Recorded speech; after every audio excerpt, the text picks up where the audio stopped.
Welcome back to the third part of Morphy's openings. In this clip we will start with Morphy's white repertoire.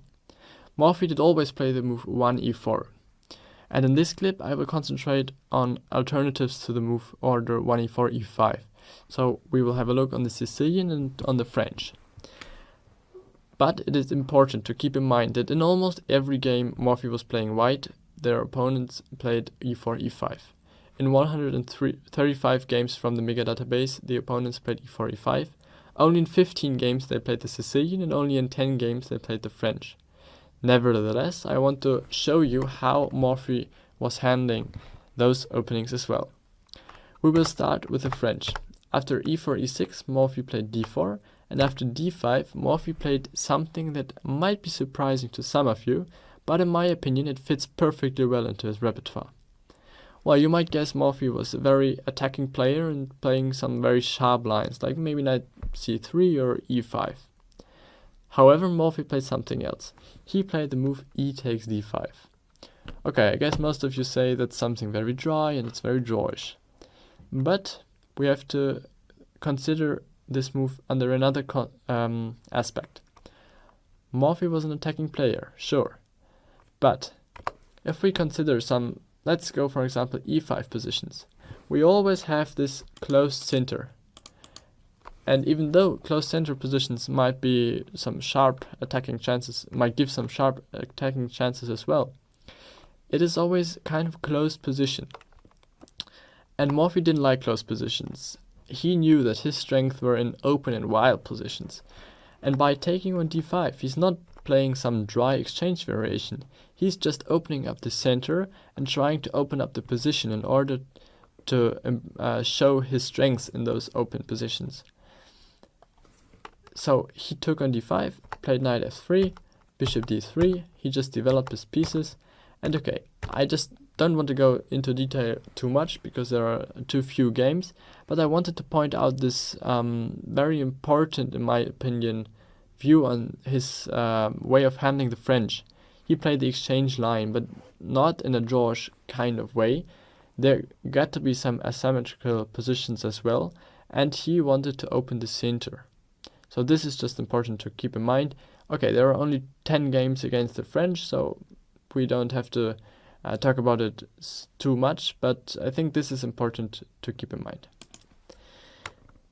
And now I want to go into detail with the Sicilian. Well, after e4, c5, Paul Morphy played the open Sicilian.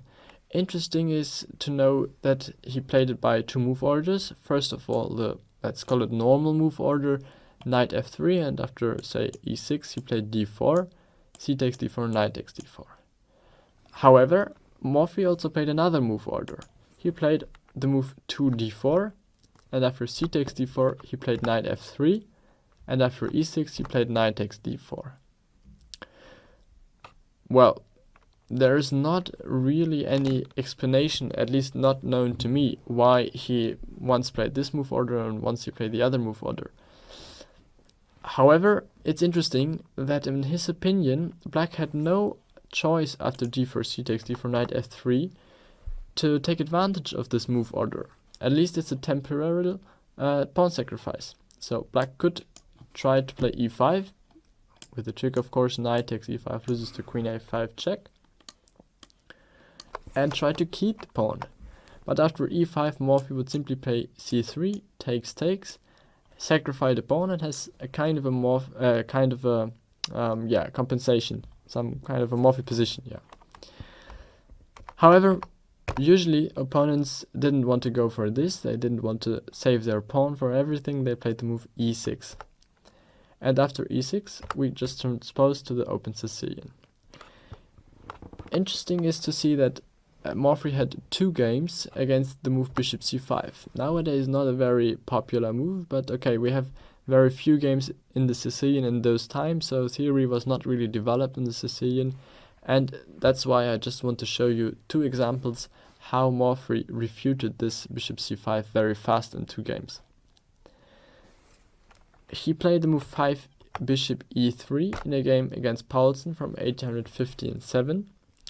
And he won a very quick game, so that's why I just want to show you the most important tactics. Queen b6 is the move Paulsen played. Morphy played knight c3, setting up a trap, because after queen takes b2, knight cb5, this queen is just trapped. Also, he attacks the bishop on c5, and after bishop takes e3, he has this intermediate move of playing rook b1 instead of taking back the bishop. And the queen has no squares to go, that's why Paulsen had to sacrifice the queen. But of course, in this position, white is a queen up, black has rook and piece, and the pawn even. However, white is also better developed, he has this chance to play knight d6 check, and he's basically winning already. Nevertheless, Morphy played knight b3 in another game against Paulsen. Interesting is to know that knight b3 is the main move in modern theory. However, for Paul Morphy, this move was a novelty. So once again, he was playing novelties in positions which nowadays are main moves. He had this feeling for what are the most precise opening moves already 150 years ago. Bishop b6 was played by Paulsen, knight c3, knight d7, and bishop f4. Again, an interesting moment. In this position, Paulsen played the move short castle, and after bishop d6, f5, e5, his position, well, wasn't really good. White has a pawn on e5, which stacks the black pieces, and the bishop on d6 is controlling just everything. White has clear space advantage, is better developed, and basically he has a much better position. And that's why this moment is so interesting in my opinion, because think, what would Morphy have played in this position as black? And if you think about that, I think it's clear. Morphy would never have played short castle, and after bishop d6, black is much worse. Morphy, in my opinion, definitely would have played this move d5. It's absolutely his favorite move, and in this position it's absolutely necessary, because otherwise this bishop d6 is just so strong for white. So I'm sure that Morphy would have played d5, and this clearly shows the difference because Morphy and his compatriots. He understood that you have to play active as fast as possible, and you just need to play d5 when white threatens to play bishop d6 and threatens to take away every chance of black to develop his pieces. So I don't want to go into detail anymore because there are too few games and there are much more important things to say about Morphy's openings, and that's why I just want to leave it with this short clip about alternatives to e4, e5. Again, two most important things in my opinion. Against French he played exchange variation, and the exchange variation with the idea of opening up the center, opening up the position to his advantages. And against the Sicilian, he was always trying to get the initiative very fast, bishop f4, bishop d6, best example, and his opponents just weren't aware of the danger that this fast opening play and this fast try to take over the initiative, how dangerous this is.